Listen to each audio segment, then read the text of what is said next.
Salut à tous, c'est Balthazar. Alors aujourd'hui nous nous retrouvons pour la dernière mission de Hitman Blood Money, 25e amendement. Alors comme vous le savez, il y a deux cibles à éliminer, Mark Parchesi et le vice-président, tout simplement. Donc là encore, je ne vais pas faire mine que c'est extrêmement différent. L'homme derrière cet attentat est on le prend président en personne. le pistolet silencieux le moins puissant du jeu. Parce que là, du coup, maintenant, on a amélioré les choses, notamment notre Silver Baller, on l'a amélioré. Mais il est un peu puissant quand même, il est un peu trop puissant. Donc prenez bien quand même le pistolet silencieux SLP 40. Donc c'est quand même une bonne idée. Alors vous avez vu aussi qu'on a fait quelques améliorations. Alors ça, je le fais parce que quand je m'entraînais pour la mission sur les premières fois où je le faisais, il y avait quand même quelques accidents, notamment avec Mark Parchedi, où je prenais pas mal de dégâts. Du coup, je me disais, pourquoi pas partir sur le petit remontant qui vous redonne de la vie. Vous voyez, comme ça, si vous avez encaissé des coups, ce qui n'influe pas d'ailleurs le rang de maître assassin, si vous avez encaissé des coups, vous pouvez mettre le petit remontant qui est une sorte de potion de vie, quelque part. On va être clair et net, c'est ça en fait, le petit remontant. Ça vous restaure totalement votre barre, il me semble bien, c'est ça. Donc voilà, c'était pour ça. Donc par extension, je prenais aussi l'adrénaline qui ne sert à rien d'ailleurs, mais vous voyez, je faisais un petit peu ça. Et aussi d'ailleurs, je prenais aussi la résistance aux dégâts de 35% avec toutes les tenues, y compris les déguisements. Parce que comme ça, si je prends des dégâts avec Parchesi qui me touche, c'était moins grave. Pour le reste, voilà, c'est pas très compliqué, on fait comme avant, c'est-à-dire on commence, on sprint vers les démarrages, vous voyez, avec les gardes, et puis on fait un peu du serpentage, quelque part, du sneaking, vous savez, quand on est discret, pour les énerver. Une fois qu'ils sont énervés comme ça, en fait, ils vont dire « Non mais arrêtez de faire ça, c'est pas normal ce que vous faites », vous voyez, enfin toujours le truc énorme. Et alors que bon, c'est pas non plus... vous voyez, si quelqu'un fait ça, même à la Maison Blanche lors d'une visite, je vois pas ce que ça ferait. Vous voyez, on dira, oh, c'est un gamin qui s'amuse, vous voyez, à faire de la merde, vous voyez. Mais les mecs tout de suite ils s'énervent, et d'ailleurs les autres gardes, donc du coup, arrivent vers vous, et vous disent pareil, ne fais pas ça, etc. Ce qui fait qu'il y a un des gardes qui va franchir la limite, vous savez, de sortie, et va la pousser, vous voyez, pousser cette limite de sortie. Comme ça nous permet de nous rentrer. Enfin, c'est un truc de malade. Alors là, pour le coup, ça n'a aucune logique RP. C'est vraiment du pur abus des mécaniques du jeu. Parce que finalement, c'est pas logique. Voilà. Vous n'avez pas passé le contrôle de sécurité. Les ennemis devraient en tenir compte. Vous voyez, et ben non. Voilà. Donc c'est vraiment complètement stupide, mais ça fonctionne. Voilà, c'est comme ça. Donc, voilà. Donc ensuite, c'est très simple.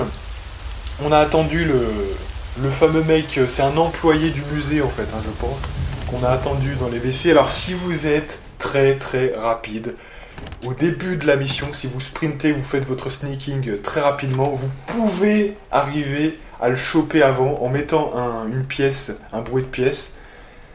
Mais moi, il y a deux raisons pour lesquelles je le fais pas. Premièrement, je suis habitué à la routine de sa seconde venue dans les toilettes, vous voyez, donc en gros quand on l'attend quoi en fait. Donc dès lors, vous voyez déjà, ça m'encourage pas à faire le truc avec la pièce pour le faire revenir juste au moment où il s'en va, au moment du départ, voilà.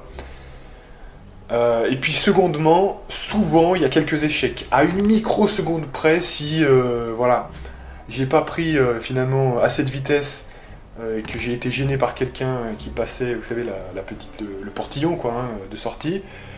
Il arrive trop tard et le mec est déjà trop en extérieur pour que je puisse gérer avec la pièce. Vous voyez, donc c'est deux éléments qui font que j'ai tendance à ne pas trop forcer avec ça et attendre tout simplement qui viennent la seconde fois, tout simplement. Donc du coup on prend son déguisement et puis on fait comme il y a 6 ans, c'est-à-dire on va dans la cour. On met une petite seringue dans la petite ruelle, vous savez, où il y a le grillage, tout simplement. On attend que le mec qui fait sa ronde dans ce petit pâté arrière de maison. On attend qu'il voit le truc. Il va y aller, cette fois pas en mode garde de la reine, mais avec une bonne allure, comme ça, et il va aller essayer de ramasser ça. On l'assomme et on peut prendre le costume de Marines, hein, voilà. Je crois qu'il y a 6 ans, quelqu'un, justement, ça m'avait marqué, quelqu'un m'avait dit que non, mais c'est pas des gardes de la nation ou je ne sais quoi, hein, c'est des Marines en fait, hein, tout simplement. Donc ça m'avait marqué. Et une fois que vous avez donc un costume de Marines, vous pouvez voler la bande, prendre la carte de l'aile ouest et prendre des pistolets et des fusils. Hein. Une fois que vous avez fait ça, eh bien, vous faites tout le parcours jusqu'à ce qu'on a vu un petit peu plus tôt, c'est-à-dire que vous arrivez vers finalement le garde qui ne bouge pas, hein, vers le garde qui ne bouge pas devant finalement la pièce, le bureau on pourrait dire du vice-président. Alors lui, comme il ne bouge pas et que même si vous mettez un flingue, il va appeler ses potes via sa radio pour le faire pour faire ramasser cette arme, il faut utiliser sa capacité à vous dire non, tu ne peux pas passer. Parce que comme ça, il va se mettre face à vous. Voilà. Et donc si vous avez un angle très fermé, très proche de la porte, donc il va se mettre vers vous, et ça dévoilera son dos pour faire la technique, enfin pas pour faire la technique du bouclier humain, tout simplement. Voilà. Donc une fois que vous pouvez faire ça, voilà, vous glissez derrière lui, vous l'assommez, et voilà. Donc après ça, vous faites le mec du haut, je crois, qui était dans l'espèce de grenier poussiéreux, là, hein, juste à côté, hein, juste derrière cette porte qu'on voit actuellement. Donc on a assommé ce mec-là, toujours avec la simplicité même, hein, on lui balance un flingue à ses pieds, il se retourne, il veut le ramasser, on se met derrière lui, on l'assomme avec un autre flingue, et voilà. Et là, c'est le troisième et dernier garde de la zone. Donc après le mec du bas qui gardait le bureau du vice-président, ce mec-là qui était dans la pièce du grenier, il y a celui qui monte les escaliers, hein, tout simplement, c'est le troisième et dernier. Voilà. Donc pensez bien à ramasser les armes. Et maintenant, on a en fait conclu conclu ce qu'on devait faire pour pouvoir tuer le vice-président, hein, tout simplement. Donc maintenant qu'on a fait ça, eh bien il faut l'attendre. Hein. Vous savez que avec cette façon de faire là, hein, donc ce bolt là, il y a quand même effectivement une petite latence en termes de temps qui fait que, eh bien tout simplement, il faut attendre le vice-président. Voilà. En fait, pour rappel, hein, il va promener le chien de la première dame. Il est un peu à ses bottes, hein, quelque part. C'est comme si Brigitte Macron, voilà, hein, avait, je sais pas qui est. De toute façon, on n'a pas de vice-président, vous, hein, je crois pas qui est ça en France, mais voilà. C'est comme si Gérard Collomb faisait promener le chien de Brigitte Macron, et c'est un peu ça, quoi. Hein. Donc, j'aime bien la comparaison avec l'État français, ça m'a fait marrer de le faire. Et voilà, c'est un peu ça. Et c'est comme si Brigitte Macron fricotait avec Benalla. Non, mais c'est ça, c'est exactement ça en plus. Hein. C'est-à-dire que la première dame de cette mission-là, de Hitman Blood Money, elle fricote avec un garde du corps. Hein, c'est exactement ça. Hein, voilà. Donc là, je crois que on a fait des bonnes comparaisons. Hein, je sais pas ce que vous en pensez, c'était pas mal. Hein. Voilà, tout ça pour dire hein, que le vice-président, on attend son retour puisqu'il promenait le chien.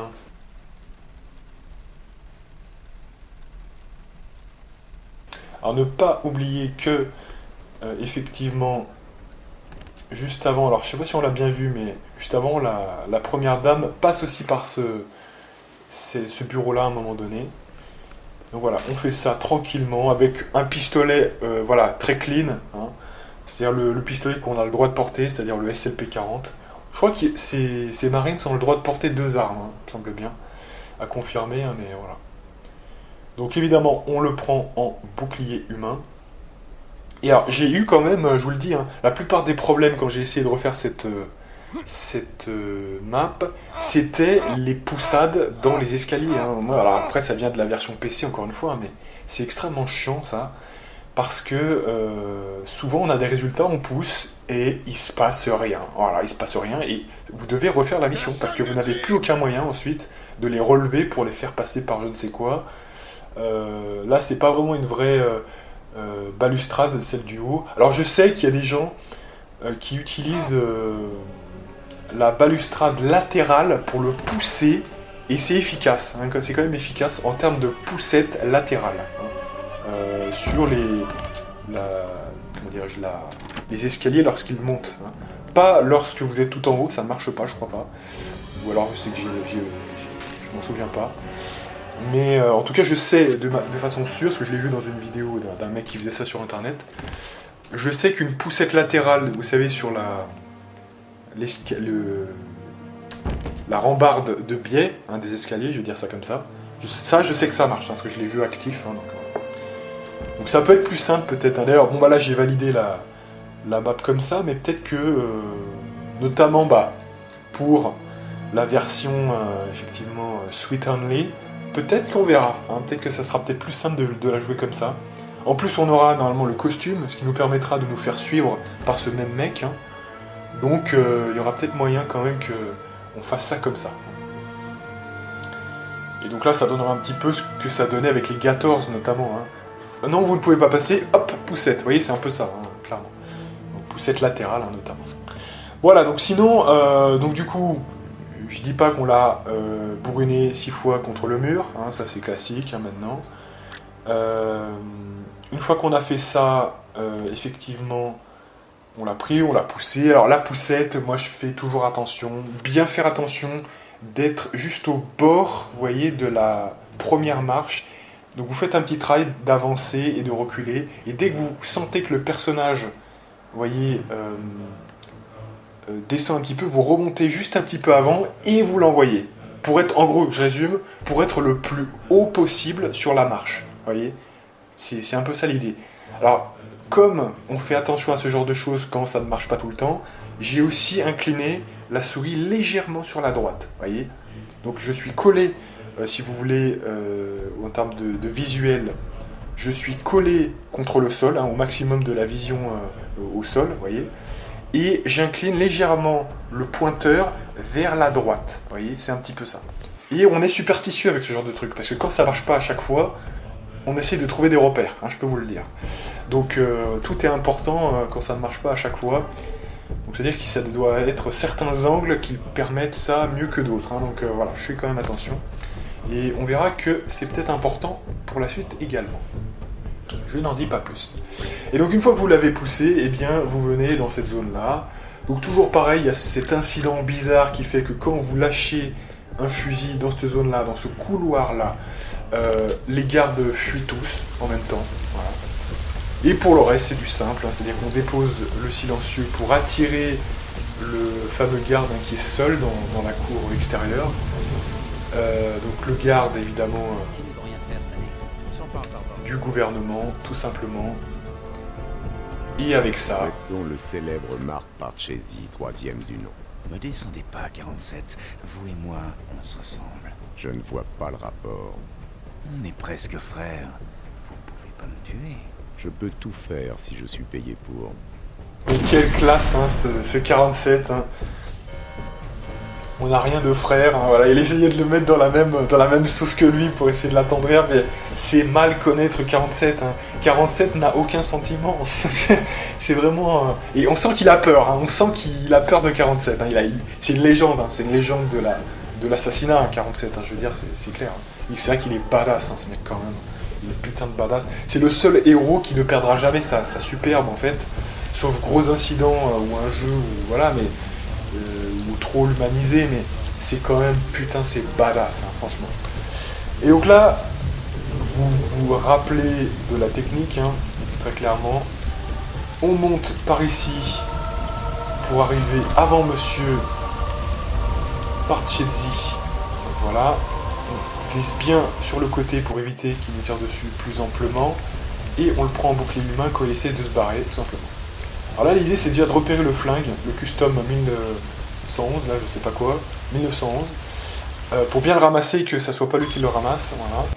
Et une fois qu'on en est là, déjà, on a plus la maîtrise. Donc déjà, on lui balance le fameux flingue silencieux, et on attend qu'il le ramasse. Avant de se barrer, quand même, voilà. On saute dès qu'il l'a ramassé, et maintenant, on va l'attendre juste ici. Alors l'idée, on rappelle pourquoi on prend un flingue silencieux. Donc déjà, le fait que on lui a enlevé son arme et qu'on lui donne une autre arme, va nous permettre qu'ensuite il continue de nous suivre et qu'il aille vers nous à cet endroit-là qu'on veut, hein, c'est-à-dire vraiment là où on a des escaliers en fait, surtout c'est ça. Hein, voilà. Et en fait, il se peut que il nous voit, parce qu'on doit absolument se montrer à lui pour qu'il continue de nous suivre un peu plus loin. Donc, il peut arriver que des fois, il tire avec son flingue. Voilà. Le problème, c'est qu'il a l'arme la plus puissante du jeu. S'il tire avec, dans cet endroit-là, ça va attirer quelques gardes. On a quelqu'un qui est au sol, hein, vous voyez. Donc, on n'a pas besoin de gens qui viennent, très clairement, pour voir le corps. Ça nous crée des ennuis et on ne serait plus assassin silencieux. Voilà. Donc, maître assassin pour les francophones, évidemment. Donc, en fait, l'idée, c'est effectivement que même s'il tire, ça ne fasse aucun bruit. Et donc, de lui donner le pistolet silencieux, tout simplement. Et alors là, petite nouveauté, c'est peut-être la seule nouveauté de cette map, mais non des moindres, tout simplement, au lieu de le tuer dans cette zone, qui pour l'avoir testé à nouveau, est quand même du gruyère. Je vous le dis.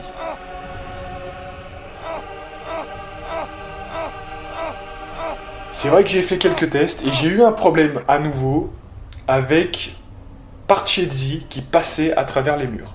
Je l'ai eu une nouvelle fois. Donc là, c'était plus un hasard de circonstances. S'il y a 6 ans, ça m'est déjà arrivé et que l'un de mes trails, ça m'est arrivé à nouveau en 2018, il faut changer la stratégie, ça ne marche plus. Surtout que ça nous fait bugger parfois le truc.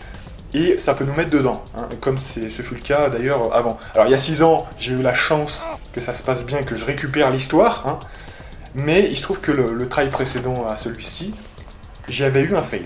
Donc j'ai pris la décision toute simple, eh bien j'ai quoi? J'ai nettoyé la zone avant, hein, il n'y a plus de garde. Pourquoi on n'en profiterait pas, tout simplement? Et ces murs-là, ils ne sont pas du gruyère. Voilà, ces murs-là, ils sont bien solides, ils sont bien pleins, et il n'y a aucun risque que Parcheesi, finalement, passe à travers, comme j'ai revu d'ailleurs en 2018, hein, dans ma partie précédente. C'est ce qui est arrivé, et cette fois, je n'ai pas réussi à le faire ressortir, donc ça me saoulait, et ça mettait 10 ans, je mettais le flingue, je le redéposais, j'arrivais pas à le faire ressortir, il ne bougeait pas. Donc j'ai dû quitter la partie cette fois-ci. Ça s'est pas passé aussi follement qu'il y a 6 ans. Vous voyez, donc j'ai dû quitter, ça m'a saoulé, je me suis dit non là il faut quelque chose de plus safe quand même. Voilà.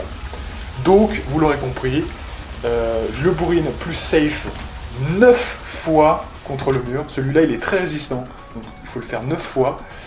Et ensuite je le reprends et j'utilise ces escaliers-là, qui sont beaucoup plus safe et qui donnent des résultats, et bien, ma foi, beaucoup plus safe, hein, et pour le coup j'ai réussi. Et en plus, il y a un avantage supplémentaire, c'est que j'utilise le positionnement déjà enregistré, vous voyez, dans ma tête, du vice-président. Hein. Donc ça me permet d'avoir un angle parfait où je suis sûr qu'il va mourir le mec. Voyez. Donc je fais mes 2 accidents sur le même escalier.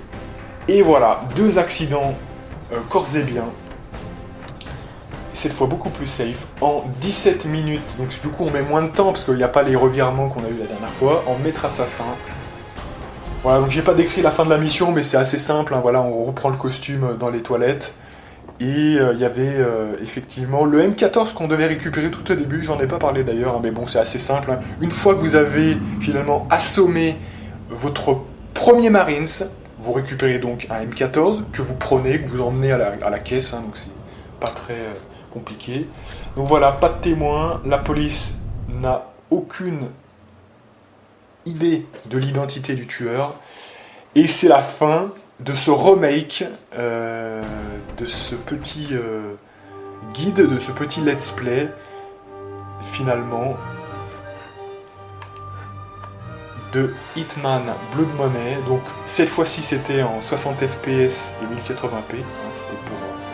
Et puis aussi quand même avec les armes, hein, parce que du coup, ce qui fera différence avec Fast Sweet Up, et donc qui créera quand même ce petit intérêt de continuer à regarder cette version-là, c'est qu'avec cette version-là, on va quand même récupérer les armes, vous voyez, avec celle qu'on vient de terminer là. Hein, voilà.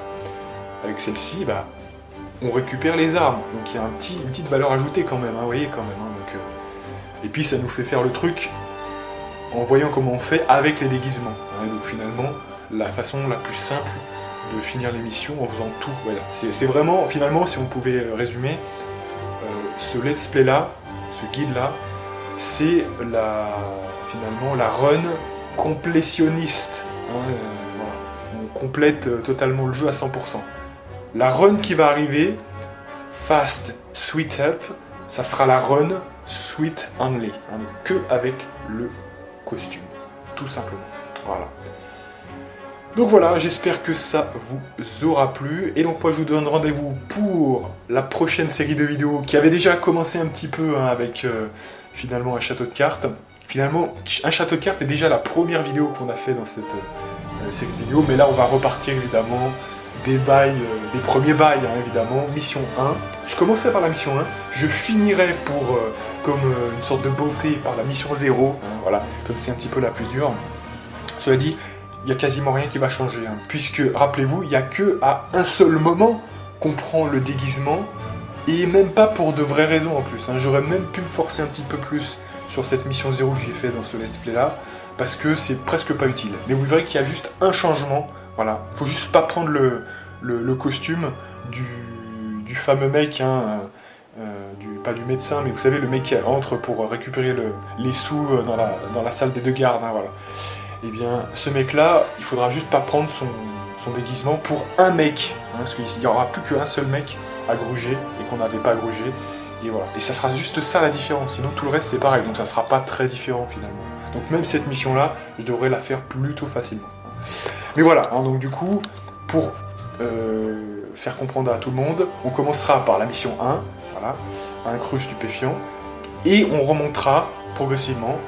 On fera pas la mission 9 puisqu'on l'a déjà faite, évidemment. On fera la mission jusqu'à la mission 11, et ensuite on fera la mission 0 pour clôturer tout ça avec la mission un peu la plus difficile. Après on aura peut-être des surprises sur Sweet Only, peut-être qu'en Sweet Only il y aura peut-être une autre mission qui sera quand même très délicate. Hein. On verra ça, je vous dirai mon avis à la toute fin, enfin, voilà. Allez, je vous dis à plus.